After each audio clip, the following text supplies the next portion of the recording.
Oh, we're live. We're doing it live, Dave. Woo-hoo! Hey, Cliff, how's your government shutdown going? It is wonderful. I like it when I live in what is supposed to be a democracy in a first world country. And we've got some weirdo guy who seems to be Trump's bootlicker. I think he's sort of the Trump's luggage carrier.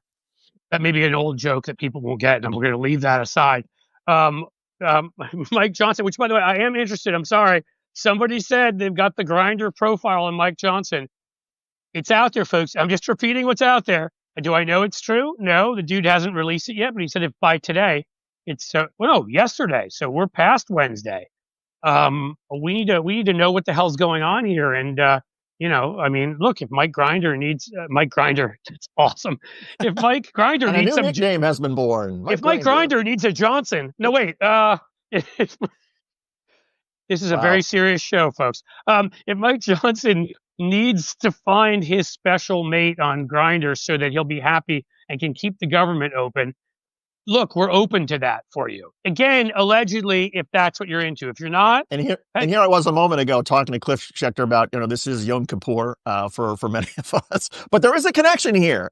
Whether you're celebrating Yom Kippur or not, for Jewish people and for a lot of people, this is a day of reflection and trying to think of, okay, how can I make the next year better by atoning for my sins of the past year? And I would urge Republicans like Mike Johnson, like J.D. Vance, like Donald Trump, the sin that you have stated that you've done recently is this whole sort of canard in the government shutdown to say, oh, the only reason Democrats are shutting down the government is because we won't give illegal migrants health care. And that's what the Democrats want. Now, to back up a little bit, there's this thing called the Obamacare tax credits, which a lot of people use, millions of people use to lower the cost of healthcare. And these tax credits expire at the end of the year. Unfortunately, open enrollment, of course, has already started, so people have to start factoring in which plan they're going to use. The Democrats are simply saying, look, if you're going to fund the government, if you're going to keep the status quo of the government, let's keep the status quo of healthcare by not causing people to have their costs pay more out of pocket. So let's just continue. Some of them, their premiums will double. Right. A whole lot of them, from what I so have let's just, read. So let's just keep let's keep the tax credits. That's their ask. And Republicans take that and say, oh, what the Democrats are trying to do is to extend health care under the Affordable Care Act to illegal aliens. It is such, pardon my language, bullshit. Because, first of all, don't do that. Pardon my language. Well, it is Yom Kippur, but under the Affordable Care Act, you cannot get health care under the Affordable Care Act if you are not a U.S. citizen or you're not entitled to be here. Illegal aliens don't get it. They can't get Medicare, they can't get Medicaid, they can't get health coverage, they can't get the tax credits. But the willingness of Trump officials from Johnson to Vance to just outright lie and to use racism and bigotry to try to defend their government shutdown. They have the votes. They control the White House, the House, the Senate. It's their government shutdown. And they're blaming it on Democrats and illegal migrants. That is outrageous. Republicans, you should atone for that sin. Yeah, you should atone for that. And in your case, J.D. Vance, your entire existence. In your case, and I hate you particularly because you're from Ohio and you make all of us look worse. By the way, your house down the road in the liberal neighborhood that you live in, everybody spits in its direction when they drive by. You should just know that. Like, we wish you would leave. But you horrible lying sack of shit. And I won't say I'm sorry like David. I went on NPR and I debated J.D. Vance. And it wasn't a debate, but there's a journalist too.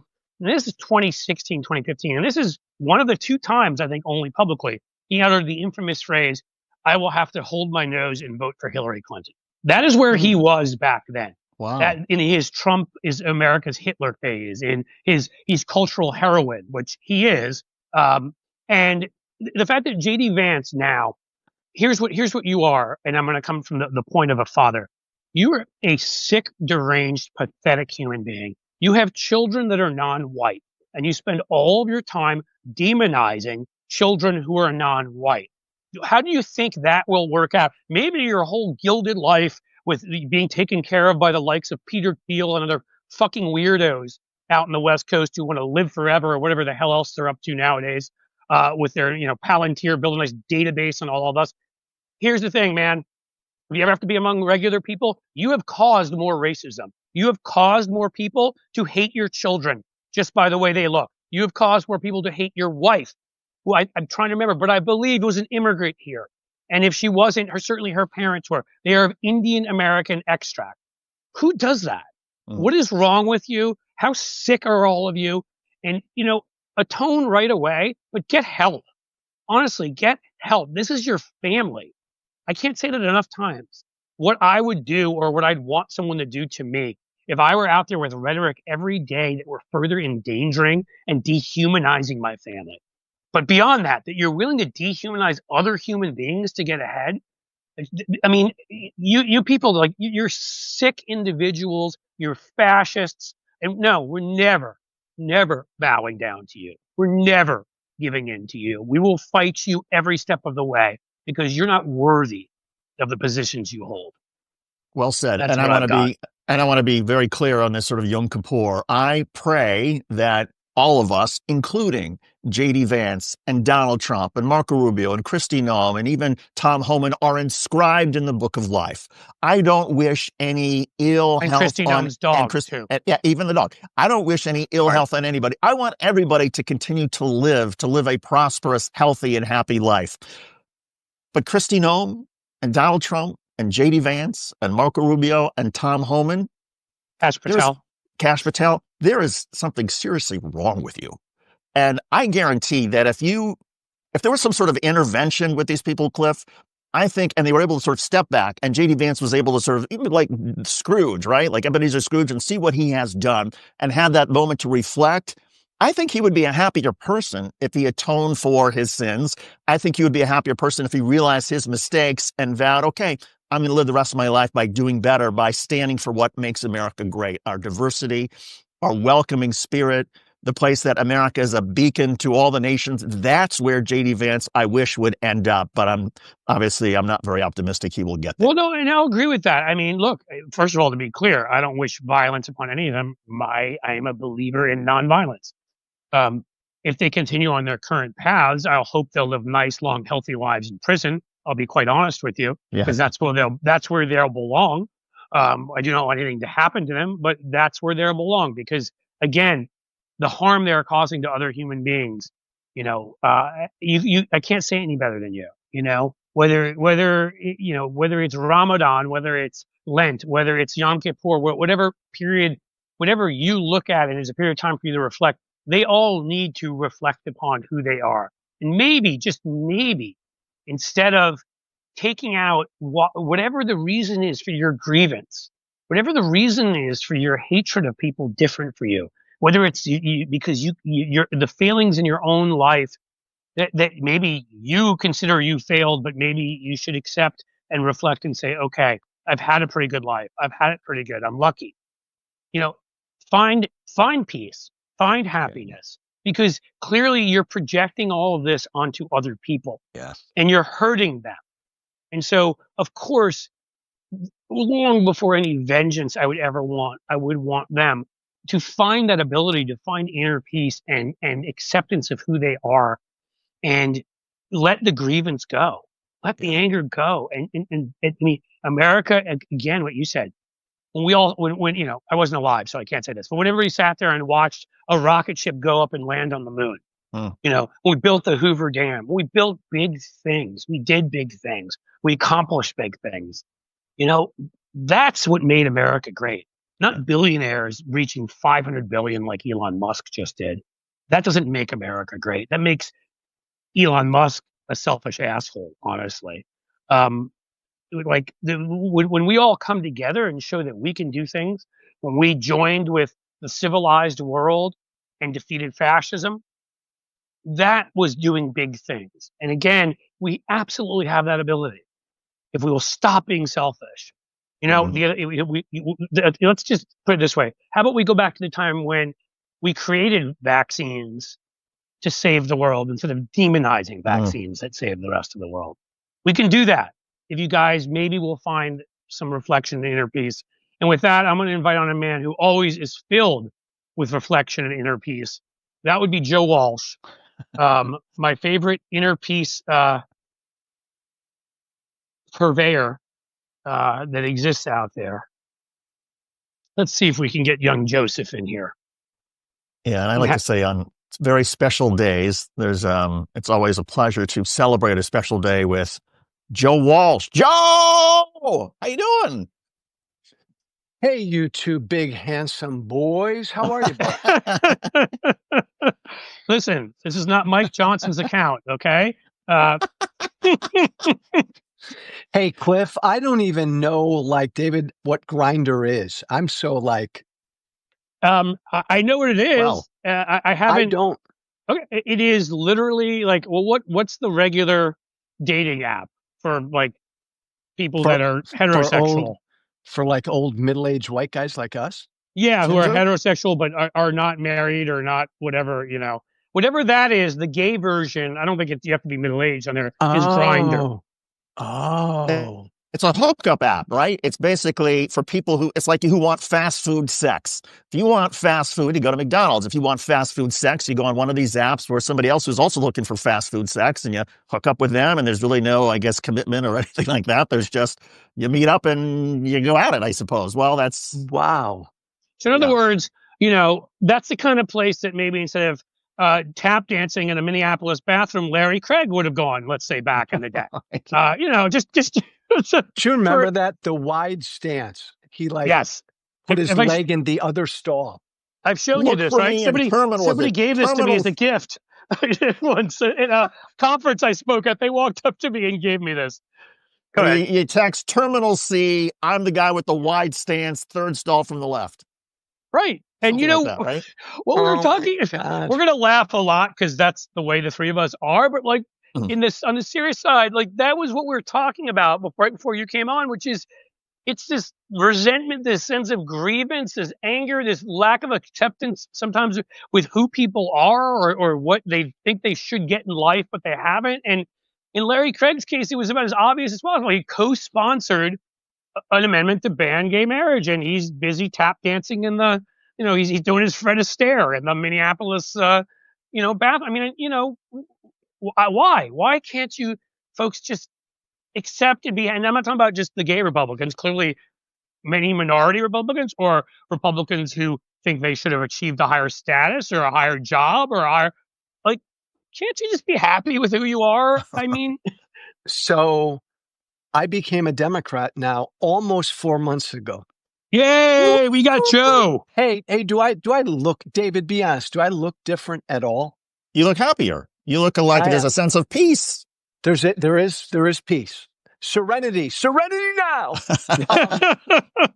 But Cliff, to what you were saying, like I always say, I'm a Democrat because the Democratic Party believes in democracy, the Constitution, the rule of law, and the Republicans don't. Democrats also believe in pluralism, right?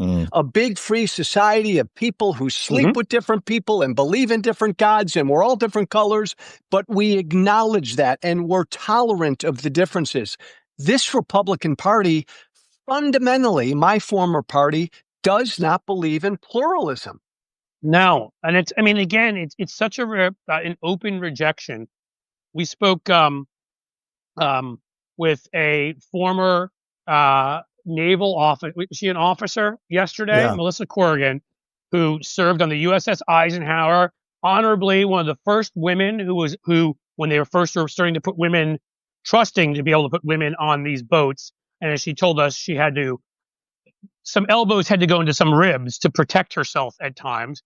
But what he said the other day, Hegseth, at this fourth, fifth Reich of a speech, was that we wanted to go back to 1990. And as she very intelligently brought up, that was the year of the tailhook scandal. Mm-hmm. I think, again, it's never bad enough to just be sexist or just be misogynist. I'm positive that's on purpose. I'm positive he chose that year to share because that's when 83 was it? Women were raped by, and that's what I mean. The grievance, the anger in these people. Go back, Cliff and David, go back further. And I know we're only 3-4 weeks removed from the horrible assassination of Charlie Kirk. Yes. A young man who I knew very well. We went our separate ways when Trump came on the scene. But they want to go back. David, my former party wants to go back to like the 50s, their imagination of what the 50s was. This notion of Christian nationalism, where America was a Christian nation and men married women and women married men, and there were two genders, and it was mostly a white country. This is what's animating the base of my former party, and Republican politicians are captive to it. Yeah, and they're not. I mean, there are a few exceptions. Most of you guys who were exceptions have left. Yeah. There's maybe a few who are still there, but they're not fighting it, and that's really the most disheartening thing. Is I always knew that we'd see certain demagogues come on the scene. Joseph McCarthy, Henry Calhoun. It's the history of our country, but the lack of will to fight this man. It's why I'll say quickly, and then go ahead, David. Why, even though I swear I must disagree with this person on so many things, but Thomas Massie, I will give him such credit because he's not just doing this after he left office. Like, it was great when Jeff Flake went all after Trump when he was 4 years, or, later, he was gone from office. But like, that doesn't really help that much. The fact that Massey's in office and doing this, I give him a lot of credit. This is what we've needed. Yeah, Cliff, you're right. By the way, Massey, who I served with, is a libertarian. I give him all the credit in the world. And fuck Rand Paul, because Rand Paul's supposed to be the libertarian in the Senate, too. He has sold most of his principles out to Trump. Massey hasn't. Nope, that's exactly right. And I think Massey also understands the politics. I think most Americans, regardless of where they are on the political spectrum, they want the documents released. Just release them. But that gets me to the question, Joe, that you have such insights about sort of how things play politically. And Cliff and I were talking a moment ago before you joined. There's Mike Johnson and J.D. Vance. The way they're blaming Democrats for the government shutdown, even though they control the White House, the House, and the Senate, is because Democrats somehow want to extend health care benefits to illegal migrants, which obviously it's not true. But the politics of that, is it an effective political play for a lot of people who just don't know better, for the Republicans to say, hey, Democrats, there they go again. They're just trying to help out the illegals. Absolutely. Look, if one policy issue got Trump elected again, it was immigration. And my new political party dropped the ball for 3.5 years on the issue of immigration. So that, David, that issue goes beyond the hardcore MAGA base. And it is a lie. It's all a lie. By law, people in this country illegally cannot receive federal health care benefits by law. But it's a lie that works because most Americans, even beyond the base, rightly would say, well, that's kind of not fair because we're all struggling to make ends meet, blah, blah, blah. So it does work. But David, it's an utter lie. And this is what's so scary. Like, I give my new political party a lot of shit because I think the leadership sucks. The establishment sucks. What the fuck, Hakeem Jeffries and Chuck Schumer? I would honestly put them, I mean, again, I say this in not a threatening way, but if I could put them in a catapult right now and launch them and have them land like somewhere comfortable, like a bouncy house, but be gone, because they are failing this moment. I tried, I gave them a chance. I want you to continue, but I want to join in with you on this because this isn't, from being on the side that knew how to fight, how important this is. And we are just, the only reason they can push that immigration issue is because we leave a huge vacuum because we don't talk about anything. Nobody knows what we stand for. If we were speaking to economic issues and democracy and things and tying them together, they couldn't demagogue on that. They can because we're not talking to them. David, I've told this story to Cliff a bunch, but back in my old Republican days, when we would huddle off the floor in the cloakroom privately, to Cliff's point, we'd fucking laugh because we knew we would go to the mat to win politically. And we always believed Democrats would never fight to the death politically. They would never bring a gun to a gunfight or a knife to a knife fight. Republicans still believe that. And all you got to do is look at the reaction to me. So like former Tea Party guy becomes a Democrat. And generally, the grassroots has embraced me, even though, Cliff, you and I disagree on a hell of a lot of issues. Welcome to the fight, yes, Joe. But I've told you that, under different circumstances, if I were a grinder kind of guy, like I'd be all over you. So but the party establishment, I know. The party establishment, I got you. Now that I know what grinder is, The party, David, the party establishment at best has given me a golf clap. Oh, yay, yay, yay. They don't understand the uniqueness of this You're such moment an, at I mean, I'm all. sorry. And this isn't, I have to say this because this isn't about, you know, I consider you a great friend. I do love you. I think you're awesome. Throw that aside. Like the fact of the matter is that you have the charisma you have the fighting spirit that you have, that you're willing to lay it on the line. You're willing to risk things. You're not like how anyone cannot appreciate having that join our side says to me, whoever you purity motherfuckers out there that won't accept that, please just step aside. We need everybody in this and we need people like you. We absolutely do. So It's one of the reasons I became a Democrat, because I was a son of a bitch, but I fight, and fucking A, I want to help teach Democrats how to fight. Now, speaking of teaching, if you could get in a room with Hakeem Jeffries and Chuck Schumer and say to them, look, you're going to do exactly what I say, and they would in response to the lies coming from Republicans in the White House about healthcare, what would you say in the midst of the government shutdown? Oh, David, that's such a good question. And Cliff, you two probably disagree with me. This is not maybe a fight. not. I don't know. If Hakeem and Schumer 3 months ago, David, 2 months ago, had sat down with me, I would have said, ignore the shutdown fight. You got more important fights. Fund the government for another 2 to 3 months. Don't fight on this turf. Donald Trump fucking owns this whole fucking economy. All I want you doing, Democrats, is talk about his fucking tariffs. Talk about his cruel deportations. Talk about the fact that we have fucking military on our streets. My God, he owns how this country is cratering right now. But Chuck and Hakeem, if you enter into a shutdown fight, then you kind of own shit too. So don't fight him here. So David, I never would have fought on this shutdown thing. Okay. And by the way, we do disagree on that, but I respect that. Well, and my question is, now that we're here and now that Democrats have got to do something to call out the Republican lies. Here's what I do. Yeah. Here's what I do right now. I would have Schumer and Hakeem have a press conference and say, fuck it. John Thune, the big guy in the Senate, you got the votes. Get rid of the fucking filibuster. We don't give a damn about it. It's an institutional piece of crap. You've got 51 votes. You can keep the government open. End of story. You don't need us. It's also anti-constitutional. The Senate was set up as a majority body. Most people do not know the filibuster was an accident of history. It is not supposed to exist. It isn't. And nobody cared until McConnell started abusing it.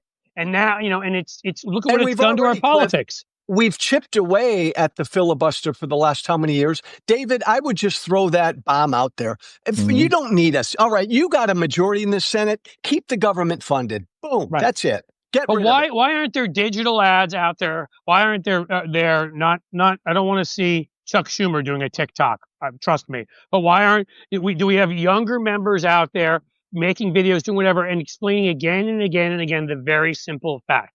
Republicans have the presidency. Republicans have the Senate. Republicans have the House. This is their shutdown. It's simple. It's straightforward. And if we were doing that constantly, I understand what you're saying, worrying about taking the focus away from it being Trump's economy. But, you know, tie the shutdown to the shutdown, make that part of Trump's economy. The shutdown in the same way he sabotages us with this, in the same way he sabotaged farmers with tariffs, in the same way he sabotaged cattle ranchers and construction, you know, company owners by deporting their workforce, you know, and making it a tighter labor force. The same way he's sabotaged government workers by mass firing them. The same way, I mean, I don't understand. This isn't fucking hard. Like, these are things I'm coming up with off the top of my head. It's not hard to do, and we won't do it. I don't know why we don't do it. That one ad yesterday I saw with Bernie and AOC. That was terrific. That was wonderful. Yes. That was, you know why, Joe? Because they did what you guys know how to do, and I've been screaming about this forever too. They told a story. I don't know how many times I have to say this. Before TV and the internet, Americans sat around, cavemen and women sat around fires and told stories. That's how we shared collective experience for generations. People react to stories. That's how you get superheroes. Who's the good guy? Who's the bad guy? How's the bad guy hurting you? How's the good guy going to fix that? And any story that doesn't have those components in it leaves people saying, I don't know. I mean, you just say, well, Congress did this. Well, then people don't know who the fuck did it. You just say, yeah, go ahead. No, so David, I wouldn't have gotten into this. Yep. At this point, I would throw the nuclear, get rid of the filibuster. You own it. You keep the government open. And if they're not going to do that, David, then they've got to go to the mat on this healthcare issue.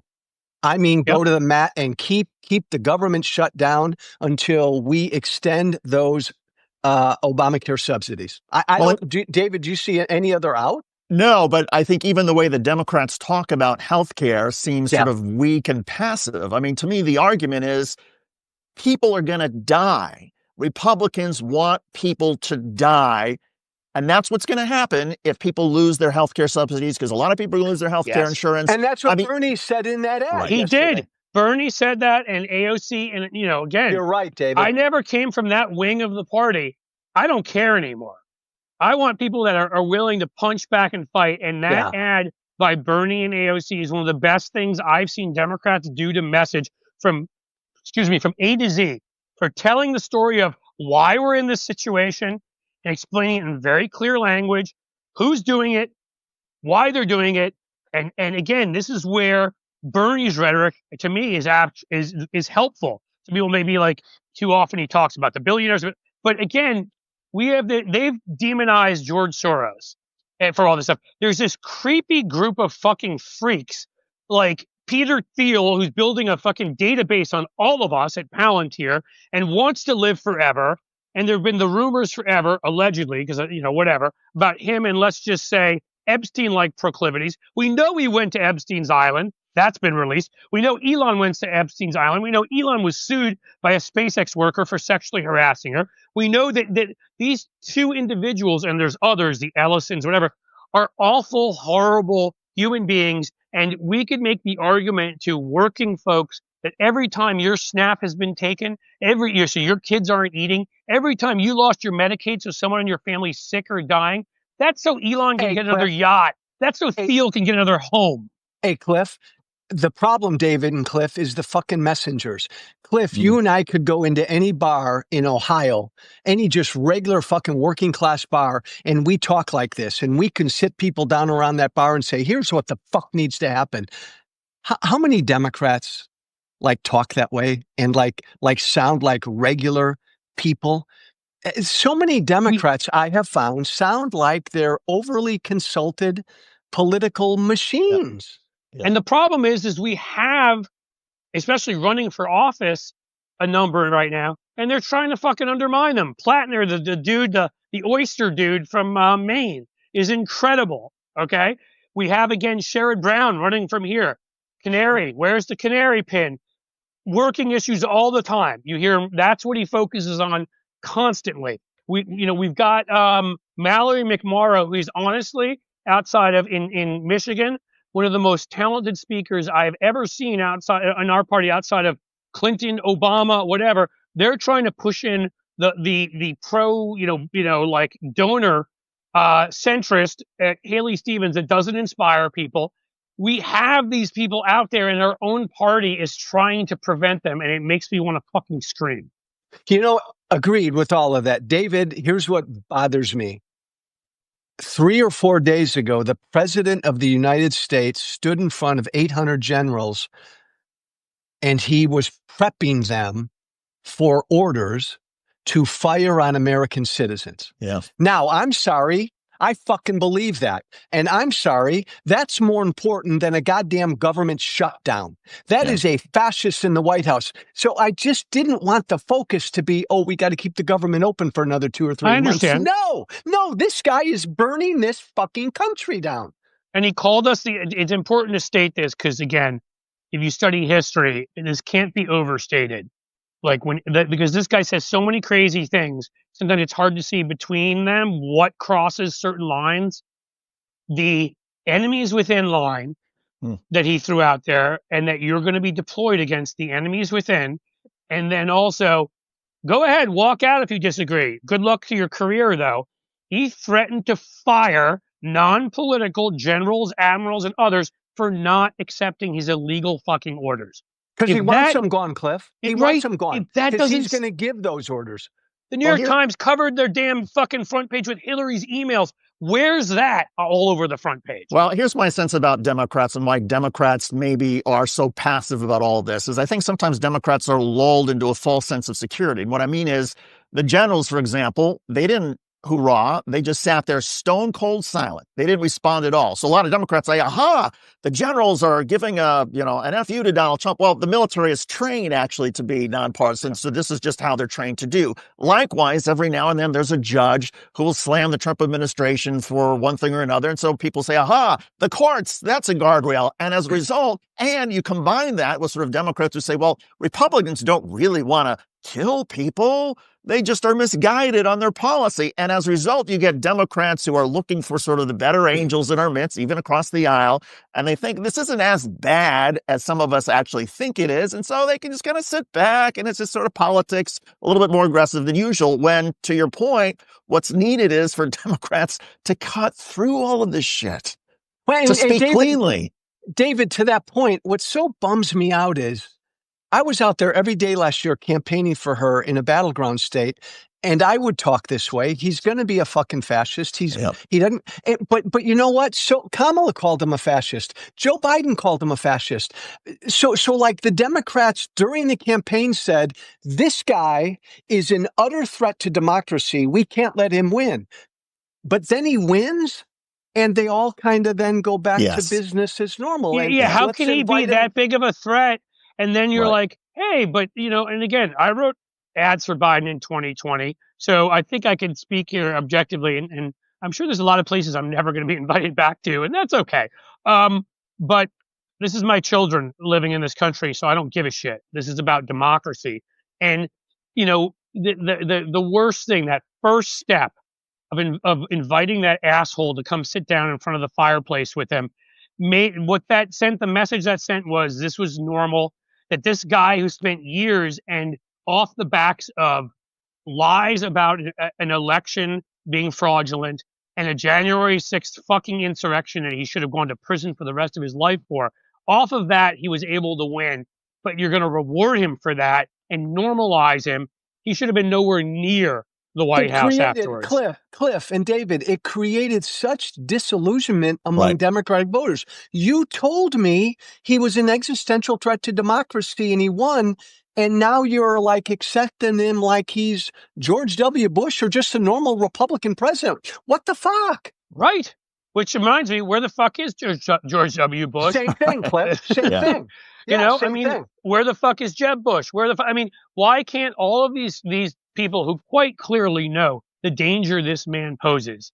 And I would tell them all to look up Khodorkovsky in Russia if they think being like a wealthy person's going to protect you, because Putin stripped him of his assets and threw him in prison when he opposed him. So if the Bushes think they're safe, or anybody else thinks they're safe, just even a George W. Bush, John Boehner, Paul Ryan, Barack Obama, Bill Clinton, George Mitchell, get the whole fucking gang together of every Senate, House leader, every one of them that is still with us. Mitt Romney, where the fuck are you? All of them stand up and speak out quite clearly about the threat this man is. Maybe it won't do an ounce of good, but it can't hurt. Hey, David, I know Cliff would be all over me on Grindr because he thinks I'm hot. Oh, dude, that shirt too, that black shirt. Oh my God. But David, he doesn't know how fucking old I am, and I'm old. And if I were 40, but like, look at me at my age, guys. Like, I'm going to fight until I die. But to Cliff's point, so many Republicans and other people have just checked out. Oh, right. Just checked out. Come on. Like, stay in the fight. This guy's a threat. But how does this shutdown end, David? I don't know. Cliff? Well, let me say quickly, I'll just say too, and then David, give that point. I mean, Joe, you've got the background as a congressman. You may have pissed some people off, but I have no doubt you could go places and parlay that congressman thing into a nice 6-figure gig or whatever. Parlay.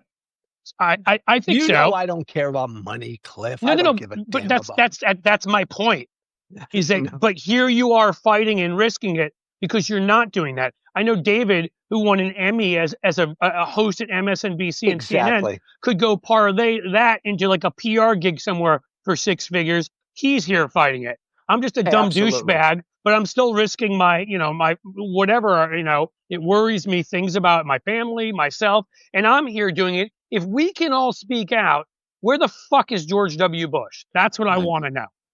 Yeah, I mean, we Agreed. should all have some purpose in life. And it feels like right now, George W. Bush and the Clintons and everybody else in the Romneys, they don't have much purpose other than enjoying their retirement and whatnot. I think to your point, Joe, about how this whole shutdown ends is my sense is that this is going to go on for a couple of weeks and maybe a week or two. The polling's going to come in. And if the Republicans are paying a heavier price than the Democrats stand firm. If it turns out that this is sort of an even split, then the Democrats will say, okay, we did this for a couple of weeks. We satisfied our base. Now we cave in and we move on to fight another fight. But I do agree that I wish we were able to focus back now on, the economy has another horrible jobs month that just got reported yesterday. We've lost jobs for the second month in a row. The economy is cratering. The housing market is on a bubble. We're going to be going through a nightmare 4 to 6 weeks from now. That's where Democrats should be focused. Well, and so 4 more months, if I'm correct, right? It's 2 negative quarters in a row of job growth are a recession. So 4 more months like the last 2, and we are absolutely officially in a recession. Which I'm quite sure we will be. And here's my question, because again, this gets conspiratorial on some level. So I'm wondering what you think about this, Joe. But if you were going to look at a healthy economy and say, I want to sabotage the fuck out of that, you would do literally every single thing he's doing. You'd slap on these crazy tariffs, the taco Trump tariffs. They're on, they're off, they're here, they're there. New small businesses wouldn't be able to hire or buy machinery or do the things they need to do because they wouldn't be able to predict what's going to go on. You deport the kinds of folks he's deporting so that there'd be a labor shortage on farms, cattle ranches, whatever. So they would have to pay more money and they'd go out of business, that kind of thing. You would fuck with the Fed and the independence of the Fed so stock investors and others, the bond market would be spooked and be scared. You'd try to do everything you could to undermine the full faith and credit of the United States. So you undermine the dollar, which is the international currency. It's like there's a checklist of things you would do to fuck up the economy, and he's doing one after another. So is he doing it for Putin? Is he doing it for Erdogan? Is he doing it just because he's an asshole who hates the world? But what is he doing here? Or is he doing it, let's do this last one, because he saw the Russian model, which is destroy everything, devalue everything, and once everything is worth pennies on the dollar, you and your friends get to buy all of it up. I think there's a lot of that, Cliff. I also think there's a lot, burn it to the ground, and then people will clamor for a strong man to build it back up. God. And I hear that talk among kind of smart MAGA people. I talk to MAGA every day, but MAGA people who I really do listen to what they say, and this is a lot of what they say. Joe, we got to break it down because democracy hasn't worked. A strong man, an Orban, a Putin can kind of get us back on the right footing. So he's doing the tough shit right now, and and people are going to cling to him and demand that he's given extraordinary powers, or the next Republican president, to bring it all back. This is all anathema to America, by the way, guys. You're one of the most consistent voices, on whether it's Substack notes or whatever. I love when you do that, seriously, Joe, because you break it back down. You bring it back to this is not either this is not the Constitution in our Constitution, or this is not what America is, or this is, and you make those very key points, and people can argue back and forth. We've never lived up to our principles. We've always aspired to. We at least overall, the arc of justice has bent in a positive direction, taken much longer in many cases than it should have. But the fact of the matter is right now, we're viewing this sort of bringing out the worst in all of us and purposely undermining and sabotaging everything about us. Well, and Cliff, David, purposely dividing us. I've said this a bunch. I come from the right. I come from MAGA. MAGA is a movement that has given up on democracy. Like they got their idea of the America they want back trust me, guys, they do not believe the normal democratic process can get it back. Yeah. That's why That's why we're seeing it in the States here. I mean, they haven't believed it here in Ohio for a while. So, I mean, they made sure to gerrymander in 2010. And we always talk about the congressional impact, but sometimes people forget to talk about the state impact. I mean, we do not have it's required. Was it the consent clause, whatever the clause is in the Constitution, that all the states be mini republics, or they're not functioning. We're not a republic here in Ohio. We're a joke.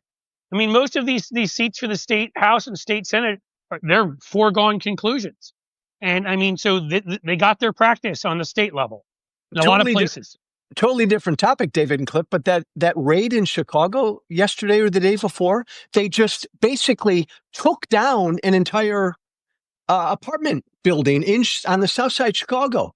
Oh, you're talking about that one. I thought you meant the Benny Hill one where they couldn't capture that's one of my favorite things I've ever seen. I must be honest. But the bicycle, yeah. Unconstitutional. They just no warrants, no anything. They basically removed everybody from an apartment complex. This is the very thing like we rebelled against, the British monarchy used to do, and we rebelled against. And it's happening right now to a bunch of Black and Hispanic folks on Chicago's south side. We're getting some weird. Am I glitching? You and Joe are becoming each other. We just flipped. Oh my God. David and I flipped. But this is like poltergeist or some shit. See, you know what I believe, Cliff and David? I believe. Oh, there we go. Oh my God, is that weird? There's two of you, Joe. I only see one of me. I see David. David flipped now. So there keeps being either two of Joe or two of, I don't know who to talk to. There's like a Star Trek episode or some bullshit. Well, just ignore all the spazzing I'm doing. I see you two normally. Okay. So you guys are normal. Hey, guys, everybody press a heart or say yes if you can see the three of us. Yeah. That was so funny. David and I flipped. Great idea. Let us know if you can see all three of us. And if not, we'll just maybe we'll have one there they person. Go. They're flipping it looks right to me. Okay. It's just us. Pound the hearts. It's just me. I may be having an acid flashback. I don't know. Hey, Cliff, it could be a grinder thing. It is. From what I hear, in certain grinder accounts, they encourage the use of hallucinogens also. So I'm not saying whose. It may be somebody whose name rhymes with Bike Monson. I'm not sure. But in any case. Oh, my God. David just started swiveling. Yeah, I'm trying to see if there's a connection problem on my end. It's hard not to pay attention to this because this is so cool. I wish we could get this. This will be on the video. That's a riot. It's like I'm dancing. I think we just blame Substack, Cliff. It's Substack. I mean, that's what we do all the time. I mean, and I should say to you, Joe, what? Even though I know this happened weeks ago, if not longer, we haven't talked to you on here since. Congrats on the 1,000th subscriber. I saw you busted into the higher level. I'm trying so hard to keep up with this Substack called Blue Amp. Blue Amp is like just fucking kicking ass. We lost David now. Do you want to be the new? You want to be the new co-host of the show? We lost David, Cliff. No, David, come back. I'll invite him. David, come back. Hey, I'm just trying to keep up with Blue Amp, you big jerk. Well, that's nice of you. But I'm not. I don't think By the way, you're all over the place. Here's Schuster's coming back. Yeah, I see him everywhere on Substack. Oh my God! Now that's yeah, we're good now. We're good. Well, look, a lot of it. If we're going to be jokes aside for a second, you see me all over Substack. No David Schuster, no me. David has joined this endeavor. Has been incredible. We also have some incredible folks now who've joined the team who are helping. Get us organized, get us moving. I don't know if they want us to say their names out loud or not. I think so. I'll wait till next time and see. But and Cliff, I'm going to say this in front of you. Don't be jealous. I've always fucking loved David Schuster. David, I've always wanted to ask you this question. All right. The three of us are doing this 6 years from now. We're having a Substack live. David, is there still an MSNBC, CNN, or Fox News? Is there still cable news 6 years from now? Probably Fox.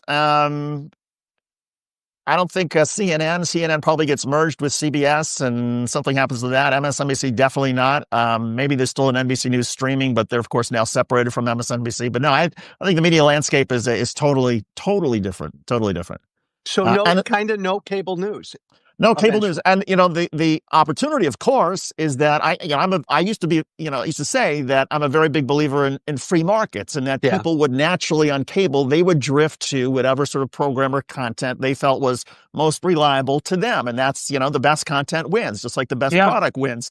I almost feel like we're sort of in the Wild West of capitalism right now with online streaming, because a lot of people are on Substack. A lot of people are streaming on YouTube. There's so many different choices now that if you're not doing a quality product, if you don't have something compelling to offer your audience, you're not going to make it. What I hope will happen on Substack and cable and streaming, which was not the case with, cable, is that cable was rigged, right? I mean, it was a rigged audience between all the cable carriage agreements and all that kind of thing. And I fear that, that at a certain point that YouTube is going to put its thumb on the scale of the algorithms and reward certain content and punish others. And I think that would be really unfortunate. By the way, did you just see YouTube paid Trump $25 million? Oh, yeah. So as we're on YouTube, and I've been warning my folks there constantly and saying, look, I'm going to keep putting stuff on YouTube because it's a good platform to reach people, and one of the few that does let you monetize what you do. But at the same time, I'm constantly telling them to come over here because we have no access to their data. And YouTube just proved what I've been saying all along, which is they keep all the data. We have nobody's emails. You create a community there. They can disappear us at any time. And anybody who's seen how these corporations will do anything that Trump asks them, does anybody think if they got some huge, Google got some huge regulatory break or something of that, ilk, that and if they just said, you have to just kick off these 50 people on the left, they wouldn't do it in a second. And here's my fear when it comes to Substack is you're talking about 6 years from now. I mean, I fear, Joe, that the day will come sometime in the next couple of years when a Trump administration or somebody will say, Substack, we don't like that Joe Walsh guy. So we're going to put enormous pressure on you and your email list and cut off the supply between Gmail and Yahoo and all that in Substack unless you get rid of Joe Walsh. I fear that the outspoken voices who are critical of Donald Trump, that everybody who's out there who's doing that is vulnerable to some extent. Oh, completely. I a month ago, I got permanently banned from TikTok after I said it's probably likely that Trump's a pedophile. I got permanently banned a day later, and TikTok has not given me a reason as to why I was banned. There's two reasons. They're Mark and Andreessen. Yeah, thank you. So, David, to your point, we know he and his people have a list, and I think they're doing whatever they can creatively, wherever they can, to silence his outspoken critics. Well, just so you know, I mean, if it is 6 years from now, first of all, I'll probably have a cane that I'll be hopping up here on. So let's be honest about it. Second of all, I've already opened us a Grindr account, and we can stream from there. So if we need to stream from Grindr, we're going to be able to do. Mike Johnson will be our first guest. Johnson, exactly. I hear he already has an account. I'm sorry. This is the theme of the whole show. It has to be. I've always said, I used to teach, everybody should laugh once, cry once, and learn something new every day. I've learned something new. I did not know what Grindr was. Yeah. Right. And in the end, like, when we look at that in this budget bill, and we're like, wait, what's that $15 million set aside for Grindr? Then, we'll know where that came from. Sorry, I'll stop myself. No. Joe, what do you think's going to happen? I want to know. Go ahead. You go make a joke, and then I want to know what you think's going to happen. I'm not going to make a joke. I'm going to compliment you and Schuster, mostly you. Well, that's too much. Hold on. The love affair's back. David, you're now on the side. It's back to Cliff and I. I'm a dark Irishman, and like I go after Trump hard, and I couldn't do what Newsom does because I'm not a troller. I've learned so much from you, Cliff, because you are as passionate as I am about where the fuck this country is going. but you also have always understood the importance of laughing and Yep. keeping your sense of humor. And I mean it, my friend. No, I appreciate that. I so fucking love that about you. Well, that's really Here, kind of here. you. I've said, Right there with you. well, and thank you. And I've said all along, look, it's a model that people seem to like, and that's great. But but I've always said that wouldn't matter because I can't do it any other way. I have to have a sense of humor for my sanity, and I also know that if you really are passionate and you really get angry at people, some of the time you're just going to rip them a new one. But Yeah. there are other times where the mockery is the worst thing you can do to them because it makes them small, it makes them insignificant, and there's nothing these sons of bitches hate more than that. So Yeah. there is sometimes an actual strategy behind it, and sometimes I'm just being a dick. I mean, there you go. I mean, it's really a little bit of both. But thank you. I mean, I couldn't. I joke, here and about wanting to, hit on Joe Walsh and all of that. I promise Joe, it's okay. We're gonna There's nothing stay. wrong with that. There's nothing wrong We're gonna with that. stay If there's anything friends. wrong. We're gonna stay friends. Not even with benefits, I don't think, but we're gonna be friends. But in all seriousness, like this is a collection of people I love because of the fact that everybody here is the same in that all three of us, we've been involved in politics in various ways. We have our expertises, but we all are passionate and will fight to the very freaking What do end. you two? But we also find humor in everything. Yeah. I mean, Cliff and David, answer this. When you pull away from politics during the day or at night and on the weekend, what do you watch to like take your mind off of it? I'll start. I watch old Seinfeld episodes. I watch old Johnny Carson shows. nice. And I watch old Hollywood movies. Those are my three escapes. Jump David? in, Cliff, you go, Cliff. David. I don't know. Joe asked for you, and All who's right. the So, guest? well, I mean, to be honest here, I basically watch Mr. Beast and a lot of videos Yeah, on YouTube yeah. that my kids like because I have a 12-year-old and an 8-year-old. So for me to get away from the news, it's simply, watching my kids grow up and being part That's of whatever so sort of cool. stuff that they're involved in and running around outside and chasing the dog. I mean, a very sort of simple pleasures. To Love. me, as we've all sort of, learned, there are a lot of things that, what's important in life, what's not important in life. And I regret that it took me so long to sort of figure it out, but here I am.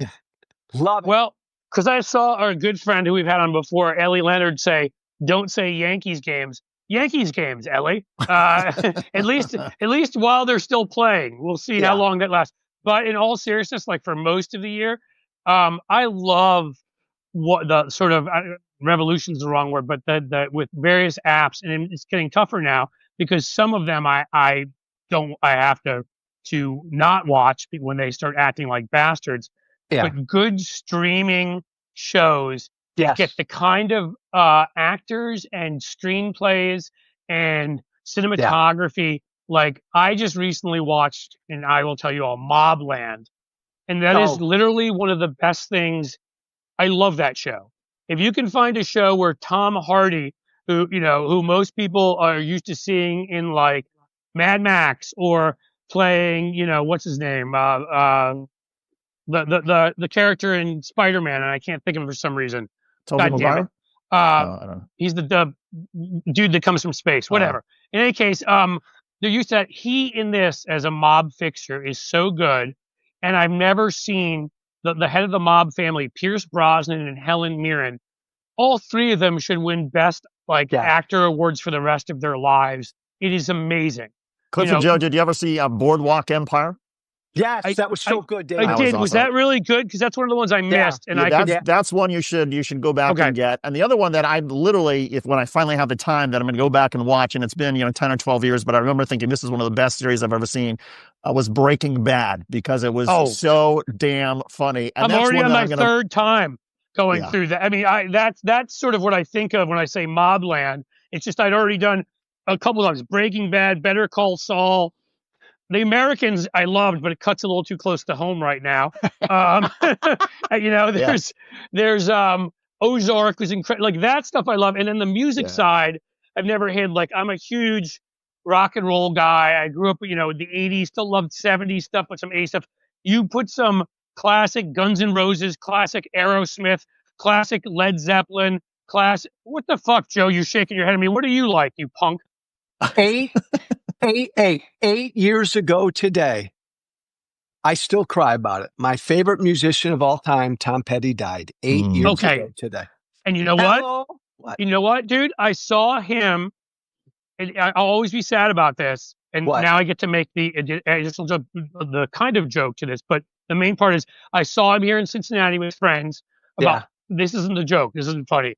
4 months before he passed away, he didn't look very good, and I was just so glad I got a chance to see Petty. Oh, wow. Because I love Petty. So I would have gotten there eventually. I love a lot of music, rock and roll in its various forms. I love Totally. Hey, Joe, I got to turn this back to politics for a second. Hold on, let me just say quickly. Thank you, David. Because I have to say this. I do have to say this. The opening act was Joe Walsh. And so...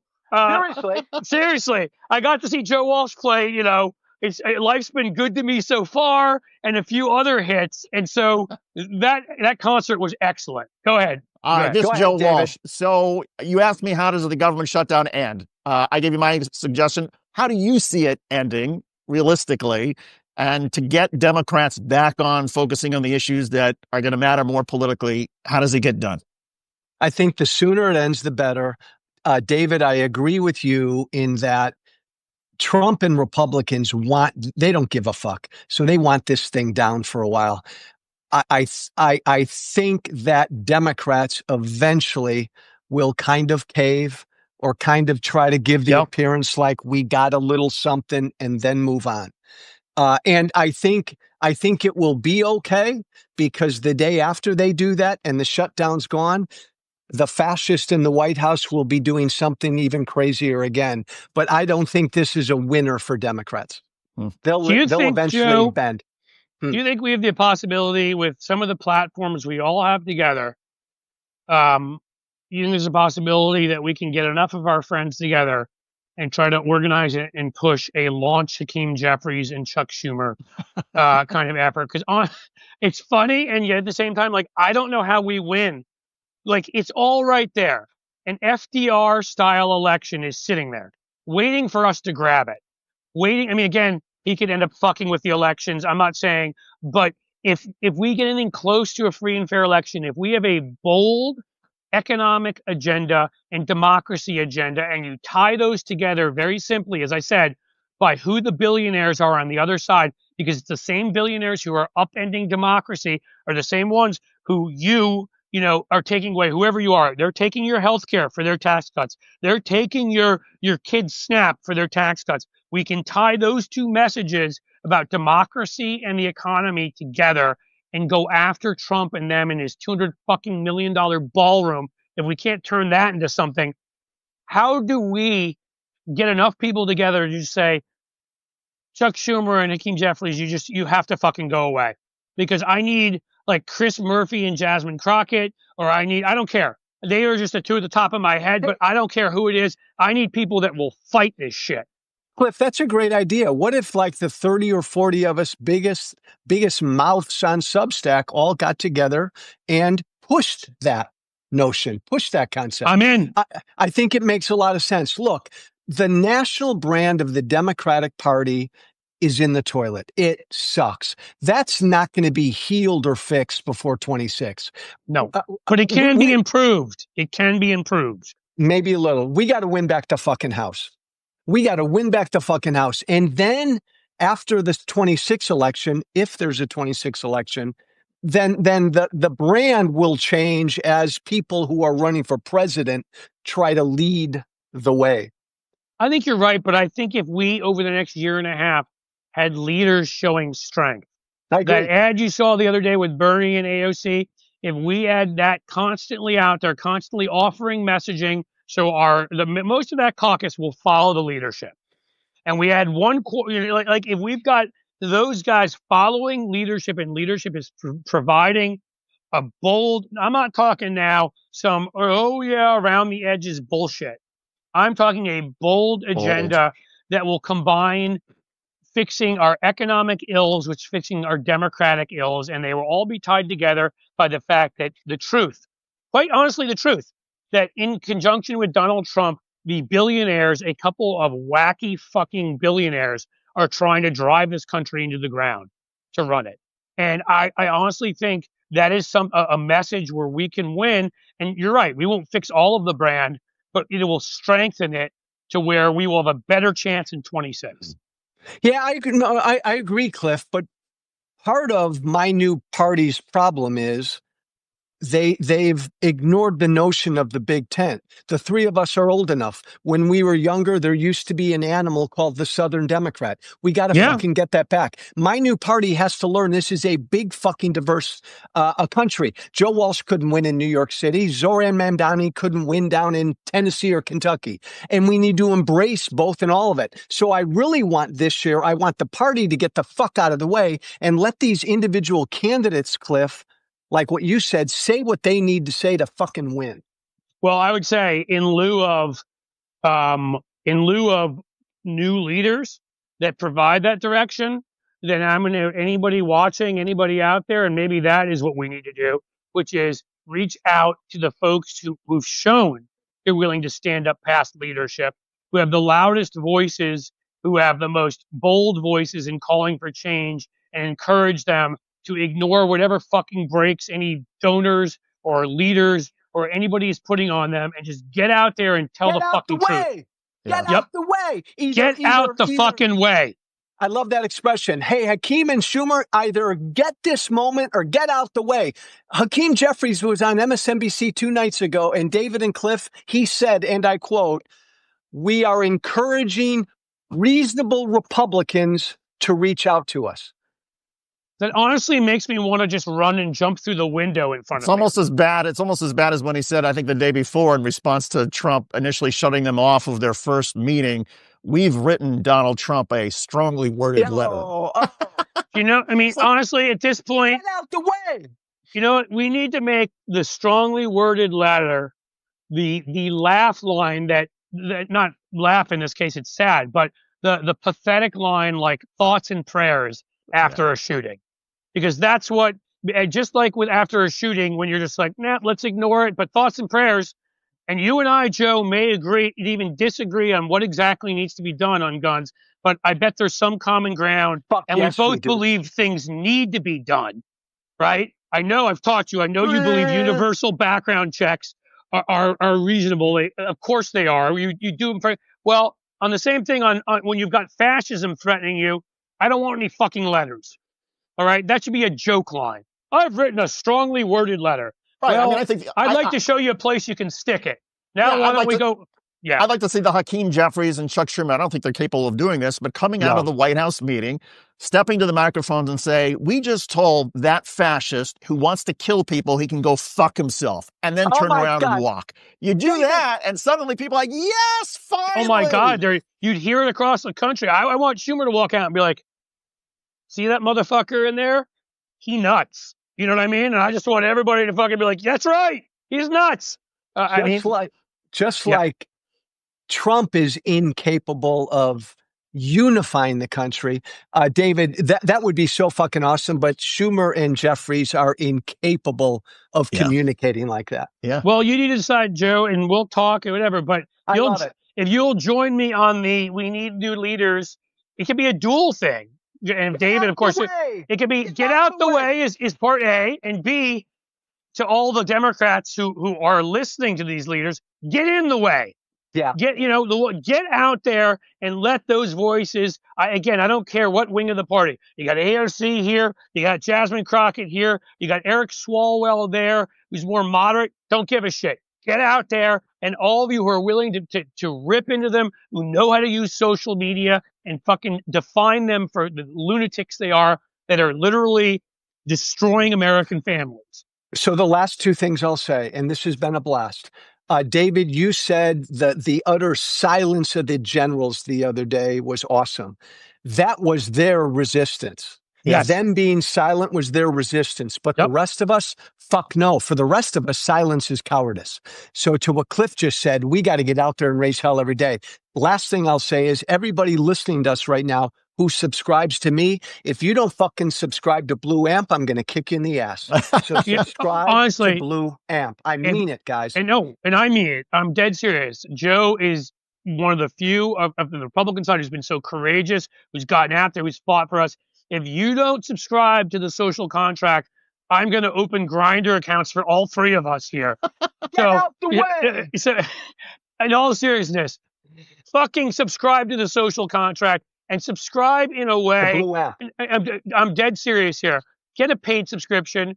Joe gave up his livelihood. Yeah. People don't get. He had a talk radio show. He could have sold out like every one of these other fuckers on the right and kissed Trump's ass. You need money to live on, Joe. You're not a greedy guy, but we still are a capitalist fucking society. And Joe gave up his income to do it. So yes, please subscribe to Blue Amp, but also social contract. Both. Hey, Joe. And grow this community. David, last word.